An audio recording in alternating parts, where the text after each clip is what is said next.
kulan wacan saaxiibayaal halkan waa qol media TV ku soo dhawaada warka qol qodobada ugu doorkadana waxaa kamid ah shirka dib u heshiisiinta galmudug oo markale dib u dhac ku yimid ra'iisul wasaaraha xukuumadda Soomaaliya oo isku keenay odayaasha dhaqanka xaraale iyo hurshe Soomaaliya oo loo doortay xubin kamid ah guddiga fulinta ururada guddiga doorashooyinka caalamka Kenya oo codsatay in dib loogu dhigo dacwadda badda duufaanta Dorian oo ku wajahan Florida Rouhani oo laba bil u qabtay dalalka reer Yurub Boris Johnson oo dagaal cusub wajahaya iyo arday reer Falastiin ah oo loo diiday inuu galo jaamacadaha dalka Mareykanka intaas waxay ahaayeen qodobada warkeena ugu darkroona daawada subscribe dhajinaakeena oo nagu soo biir ku soo dhawaada warkii oo fidsan qodobka ugu horeeyo wararka imaanaya magaalada Dhuusamareeb ee xarunta Galmudug ayaa sheegaya in uu dib u dhac ku yimid shirkii dib u heshiisiinta Galmudug ee loo banansanaa maanta Arbacada inuu furmo inkastoo inta badan ergooyinka ka qayb galaya shirka ay ku sugan yihiin magaalada haddana waxaa la ogeyn sababta keentay dib u dhac maanta iyadoo ra'iisul wasaaraha uu ku sugan yahay magaalada Dhuusamareeb 3 jeer ayuu horay shirkan dib u dhac ugu yimid sabab la xiriira tabasho ay qabeen beelaha iyo shuruudo ay ku xireen shirka hase ahaatee tabashooyinka beelaha waa la xaliyay wasiirka arrimaha gudaha federaalka Cabdi Maxamed Sabriye ayaa maalmo ka hor ku dhawaaqay in shirka uu furmi doono 4 bishan oo ku beegan maanta waana markii labaad ee wasaaraddu iclaamiso shirkan waqtiga uu furmayo oo dib u dhac ku yimaado halka 2 jeer kale oo baaqday shirka waxaan ku dhawaaqay guddiga qabanqaabada shirka dib u heshiisiinta war soo baxa ayaa sheegaya in dib u dhaca shirka dib u heshiisiinta uu sabab u yahay shir weli ka furan magaalada Hobyo oo la filayo inuu maalinta beri soo gabagaboobo waxgarad ka qayb galaya shirka Hobyo ayaa dalbaday in laga warsugo shirkooda isla markaana aan la qaban shirka Dhuusamareeb inta uu soo dhamaanayo shirka Hobyo hase ahaatee lama oga in dalabkaasi dartiis oo u baaqday shirka Dhuusamareeb si kastaba ha ahaatee ra'iisul wasaare Xasan Cali Kheyre ayaa maalin ka hor gaaray magaalada Dhuusamareeb in uu furo shirka dib u heshiisiinta waxa uu kulamo la qaatay ergooyinka waxgaradka iyo qaybaha kala duwan ee bulshada ee ku sugan magaalada Dhuusamareeb ra'iisul wasaaraha xukuumadda Soomaaliya Mudane Xasan Cali Kheyre ayaa magaalada Dhuusamareeb kulan kula qaatay odayaasha waxgaradka ka socday deegaanada Huushe iyo Xaraale oo muddo 3 sano u dhaxeeyay colaad oo dhiig badan ku daatay kulankan ayaa goobjoog ka ahaa xildhibaanada deegaanadaas ku matala dowladda federaalka Soomaaliya waxa uu kulankan qayb ka ahaa dhamaystirka dadaallada uu ra'iisul wasaaruhu soo bilaabay dhamaadkii bishan Juun oo sanadkan mar uu socdaal ku tagay deegaanada Huushe iyo Xaraale ra'iisul wasaare Xasan Cali Kheyre ayaa xilligan labada dhinac kala hadlay soo afjaridda colaadda iyo furitaanka bog cusub oo ah mid nabadeed odayaasha labada dhinac ayaa ra'iisul wasaaraha ugu mahadceliyay dadaalada hagar la'aaneed uu Galmudug ka wado waxayna ballan qaadeen inay kala shaqeyn doonaan nabadda wada noolaanshaha horumarinta deegaanka iyo bulshada si loo helo mustaqbal wanaagsan oo ka madax banaan colaadda iyo rabshada oo dib u sii dhigayso horumarka ay ummadda Soomaaliyeed higsanayso ra'iisul wasaare Xasan Cali Kheyre ayaa odayaasha Huure iyo Xaraale u ballan qaaday in dowladda Soomaaliya ay ku garab taagan tahay kamira dhalinta dadaalada nabadda iyo horumarinta iyagoona laga doonayo in doorkooda nabadeed ay ka qaataan iyo wixii hore u dhacayna laga barto cashiro ka qayb qaadan doona wadajirka iyo isdhexgalka bulshada colaadda degmada Xaraale ayaa ku dhintay 10 ruux sidoo kale waxaa ku barakacay dad badan taasi oo keentay in ay kala go'aan deegaanada Xaraale iyo Hurshe sidoo kale waxaa horey loogu guuldareystay dadaal lagu doonayo in lagu soo afjaro colaadan wargeyska Daily Nation ee ka soo baxay dalka Kenya ayaa qoray in dowladda Kenya ay si rasmi ah u dalbatay in la hakiyo dhageysiga kiiska dacwadda badda ee kala dhaxeeya dalka Soomaaliya kaasi oo la qorsheynayo in la dhageysto Isniinta soo socoto Kenya ayaa codsigeeda qeyl uga dhigtay inay doonayso in la siiyo waqti ay ku qorato qareeno cusub dhinaca kale warar diblomaasiyadeed oo ay heshay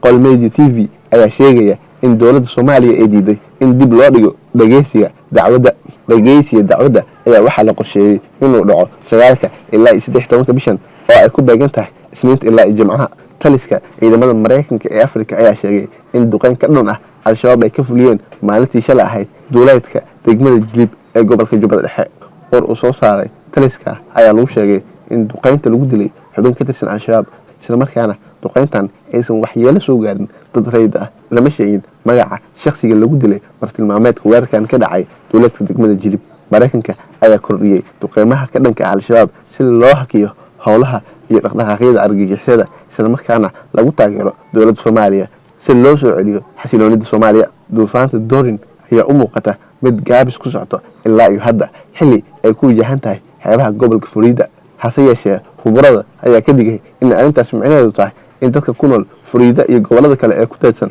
xeebaha koonfureed ee Mareykanka ay u qaataan in duufaantu ay istaagtay saraakiisha saadaasha hawada Mareykanka ayaa sheegay in duufaanta Dorian ay sii xoogeysan doonto una dhaqdhaqaaqi doonto iyadoo dabaylo khatar ah wadato gobolada Florida iyo Georgia Arbacada waxaa kaloo la saadaalinayaa in roobab mahiigaan ah iyo dabeelo xooggan ay ku mari doonaan gobolada waqooyi ee koonfureed ee Carolina. khubarada Mareykanka u qaabilsan duufaanada ayaa ku baaqay dhammaan dadka ku nool gobolada ku teedsan badda Atlantikada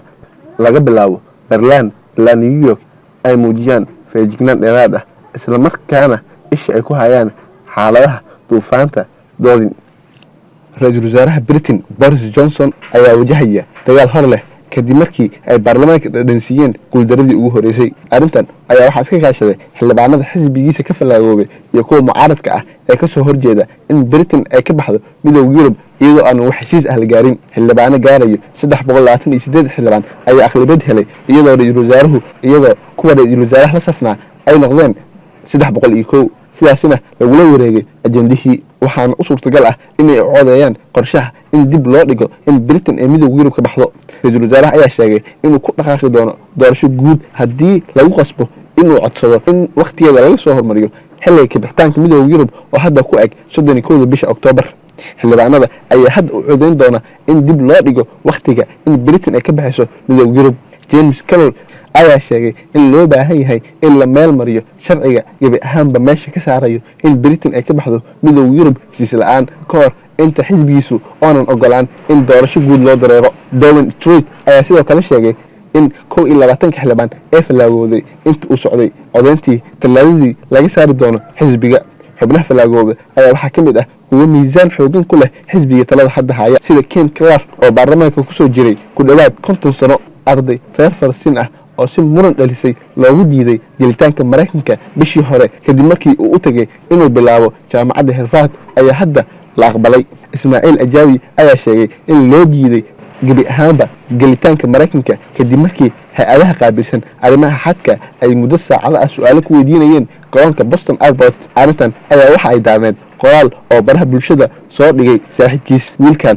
oo 17 jir ah ayaa isniintii xarooday jaamacadda Harvard asagoo ka gaaray waqtigii loogu talagalay. wasaaradda arrimaha dibadda ee dalka Mareykanka ayaa bishii Juun ku dhawaaqday in dadka dalku soo dalbanayo la weydiin doono macluumaad la xiriira arrimaha bulshada. waaxda canshuuraha iyo ilaalada xadka Mareykanka ee magaceeda loo soo gaabiyo CBP ayaa sheegtay in talaadadii Ismaaciil uu ka soo baxay waxyaabihii horseeday in loo diido gelitaanka dalka Mareykanka haddana loo ogolaaday in uu galo Mareykanka isagoo adeegsanayo fiisaha ardayda Mareykanka ee F1 loo yaqaano. waaxdaasi faahfaahin kama sii bixin sababta markii hore loogu diiday haddana loogu ogolaaday. CBP ayaa diiday in ay faahfaahin ka bixiso arrinta Ismaaciil oo markii uu horeysay laga warmay bishii hore waxayna ku gaabsadeen in loo diiday in uu galo dalka Mareykanka. qoyska Ismaaciil ayaa war qoraal ah uu soo saaray ku sheegay in nafis ay dareemeen mar haddii wiilkooda loo ogolaaday inuu dhigto jaamacadda. 10 maalmood ee la soo dhaafay waxay inoo ahaayeen kuwa adag oo korban nagu hayay balse hadda aad waxaan ugu mahad celinaynaa kumanaan fariimood oo taageeraheena noo soo direen ayay qoraalkooda ku dhaheen. waxayna intaasi ku dareen in ay hadda ay rajeynayaan in wiilkooda Ismaaciil uu diiradda saari doono fariisashada kullaajka iyo howlaha muhiimka u ah fasalka. guddiga madaxa bannaan ee doorashooyinka qaranka xubno ka mid ah isla markaana shirka caalamiga ah ee ururka guddiga doorashooyinka adduunka uga qayb galaya magaalada Bangalore ee dalka Hindiga ayaa loo doortay xubin ka mid ah guddiga fulinta ururkaasi. sidoo kale Soomaaliya ayaa ururkaasi ku matalaysa guddiga doorashooyinka caalamka ee qaaradda Afrika. qoraal lagu daawacay bogga guddiga madaxa bannaan ee doorashooyinka qaranka ayaa looga hadlay arrinkani waxaana lagu sheegay in ururkaasi ay ku jiraan 106 dal iyo 114 hay-adood. guddiga madaxa bannaan ee doorashooyinka qaranka ayaa waxay ka mid yihiin ururo caalami ah iyo kuwa goboleed iyo kuwa ay ku bahoobeen ururka doorashooyinka kuwaasi oo ka mid yihiin ururka guddiga doorashooyinka Afrika, kan Carabta iyo kan adduunka. ujeedka ka mid noqoshada ururada ayaa waxay muhiim u tahay in GMDQ Soomaaliya uu helo khibrad aqoon oo ku filan oo uu howlihiisa ku qabto iyadoo ururadani ay yihiin kuwa madal aqoon wadaag ah iyo khibrad kororsi ah. sidoo kalena waxaa guddiga arrintani ay ku gol leeyihiin in codadka Soomaaliyeed la gaarsiiyo daafaha caalamka. hay-adaha dowladeed ee Soomaaliya ayaa noqonaya kuwa ka dhex muuqda ururadaasi iyo shirarka caalamiga ah.